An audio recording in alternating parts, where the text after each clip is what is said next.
How to identify, diagnose and do a subscap repair. Now what happens if subscap is irreparable?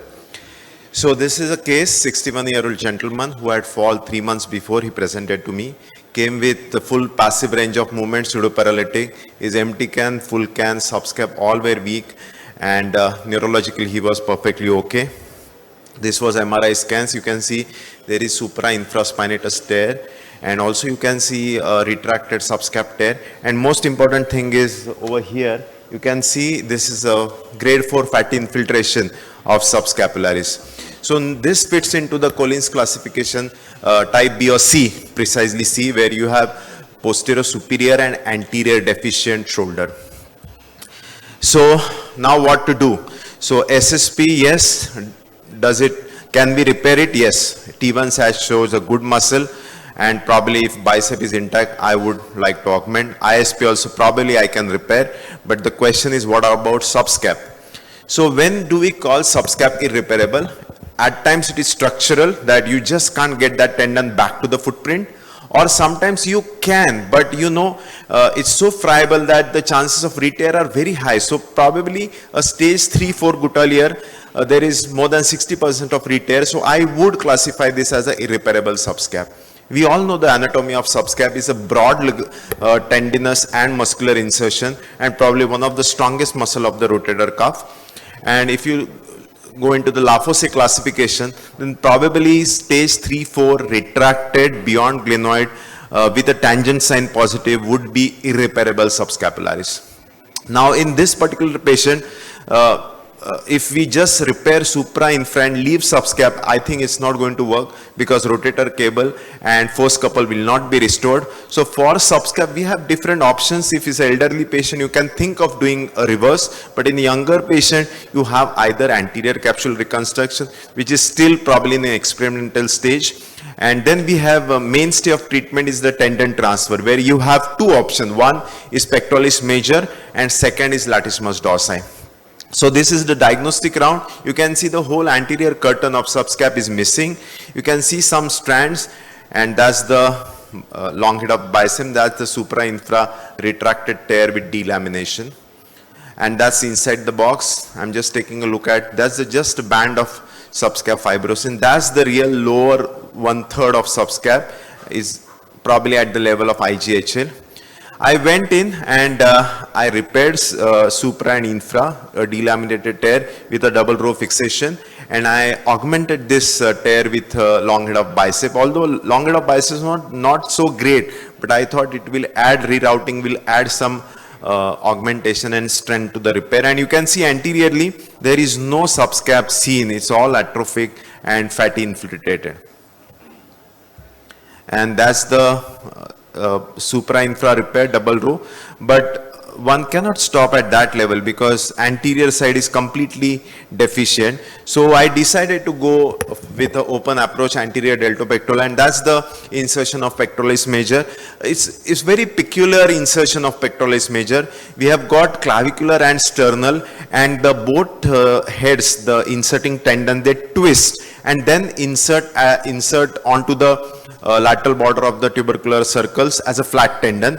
So you have to make sure that you dissect two heads separately, and you can use a split pectoralis tendon muscle tendon transfer to augment or to recreate the subscapularis tendon. So here you can see that's the clavicular head, which is distal and superficial, and the one which is hiding behind the clavicular head is the sternal head. So this is what I utilized and harvested that sternal head, and you can easily mobilize this. Gives you 3-4 centimeter of excursion, and the nerve to this head is quite medial, almost 5 to 6 centimeter medial to its insertion. So no big deal with neurovascular complication, and it is very well mobilized, and a standard double row fixation with medial triple loaded anchor and lateral roll knotless anchor was done in addition to your arthroscopic repair of supra-infra, and that's the final picture. And this is the clinical picture where you can see he has restored significant internal rotation strength and got a very good forward elevation and abduction at 6 months, and recently when I saw him, he has practically full range of movement. So when you decide about how to manage irreparable subscap, the patient's symptoms, demands, age and presence of arthropathy or arthritis is going to dictate what you are going to do. So probably non-operative for most of them who are elderly and not pseudoparalytic and managing their day-to-day activities, you can do some intra-articular injections, some basic physiotherapy, deltoid strengthening, and they get better. But if you have a symptomatic irreparable subscap, then for elderly low demand, I would go for reverse shoulder replacement. But if you have young active patient, then probably a tendon transfer is the way to go. And in my hands, I would go for pectoralis major. But other options are latissimus dorsi and pectoralis minor. This was described way back in 1997, pectoralis major transfer, full tendon transfer. Now what we do is a split tendon graft. So what you can see is this is the sternal head which goes beneath the clavicular head. You mobilize it and fix it to the footprint. There are certain modified techniques where you try to recreate the angle of pull of trajectory pull of the subscap, and you go behind the conjoint tendon, but you have to really take care of musculocutaneous nerve, and still you can do that. If you compare the line of pull between pectoralis major and latissimus dorsi, yes, latissimus dorsi definitely has a better trajectory of pull because it is coming from behind and going onto the anterior side, while pectoralis major is coming from the front. So although it is an internal rotator, the trajectory is not as good as is given by latissimus dorsi. But if you see the papers, publication, this is a paper by Valenti, and they have said, they compared both lat dorsi and pectoralis major. Both had almost similar functional outcomes in terms of complication rate and strength and pain control. Pectoralis minor is also one of the options, but it has got a very short length of a tendon, lesser excursion, poor, and probably just gives a tenodizing effect. Tricky to do, but I have never done this pectoralis minor transfer. If you look at the systematic review, there are 9 studies, almost more than 180 shoulders. There is significant improvement in terms of pain, shoulder function and strength with pectoralis major transfer. Of course, in 15% of cases it has failed, and although they may not develop a strength as good as the original subscap, but it gives reasonably good pain control and function.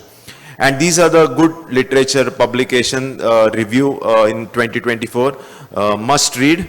And thank you. So probably a few percentage of your shoulders will have this irreparable subscap. You should be aware that this does exist, and you should be ready and be oriented to do an open pectoralis major transfer. Thank you.